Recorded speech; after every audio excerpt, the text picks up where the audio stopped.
కలగా తులతూగుతూ ఉండే క్షేత్రమైంది. జీవితంలో తల ఎత్తుకుని బ్రతకాలి అనే మాట ఏమో కానీ మీ ప్రవచనాలలో తలదించి చరవాణి వయంలో పడేవారు ఉంటారంటారా? సరిహద్దులు సైనికులు మన ప్రాణాలను కాపాడుతూ ఉంటే మనలో మన ఆత్మ చావకుండా విలువలను కాపాడే ఘనత మీదే. మట్టిలో మాణిక్యాలను వెలికి తీసినట్టు మాలో అంతరించిపోతున్న నైతికతను కాపాడుతున్నారు మీరే. అమ్మ చెప్పే చందమామ కథలు మనల్ని నిద్రపుచ్చుతాయేమో కానీ మీరు చెప్పే మాటలు మమ్మల్ని నిద్ర నుండి తట్టి లేపుతున్నాయి. మాలో నైతిక విలువలనే దీపం కొండెక్కిపోతుండగా మీ ప్రవచనాలనే అభయహస్తాలతో ఆ దీపాన్ని విరాజల్ల చేస్తున్న గొప్పతనం మీదే. ప్రవచనాల చక్రవర్తి అనే మాటకి ఎంత అర్హులో మా విద్యార్థుల హృదయమందు విలువల చక్రవర్తి అనే మాటకి అంతకు మించి అర్హులు. విద్యా జగతి వినయం అని చెబుతూ సముద్రంలో ఉప్పు వల్లి వినయం మనలో కలవాలన్న గురువర్యులు వారు.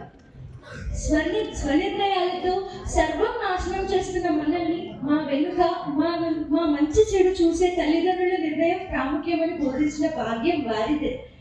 పుట్టగానే పుత్రోత్సాహం రాదు గాని మా పురోగతిని చూస్తే పుత్రోత్సాహం పులకరిస్తుందని మరలా గుర్తు చేసిన జ్ఞానపుత్రులు వారు.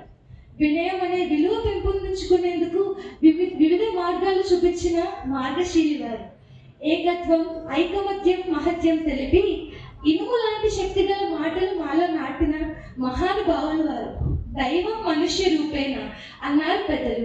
ఆ త్రినాదులు ఆత్మవిశ్వాసం, ఓర్పు, కష్టం రూపంలో మనలోనే ఉన్నారని గుర్తు చేసిన గొప్పవారు వారు.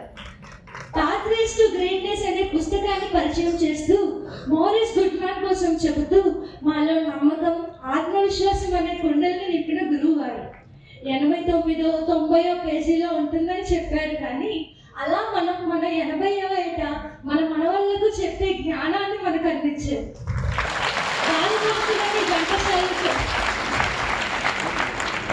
బాలభర్తుడని ఘంటసాల గారి కోసం చెబుతూ మాలో స్ఫూర్తి నింపి కొత్త మనిషిగా తీర్చిదిద్దిన శిల్పి వారు. ఘంటసాల గారి గాత్రం, చాగంటి గారి ప్రవచనాలు ఈ నేల తల్లి ఊపిరి వదిలే వరకు చిరస్మరణీయంగా ఉండిపోయింది.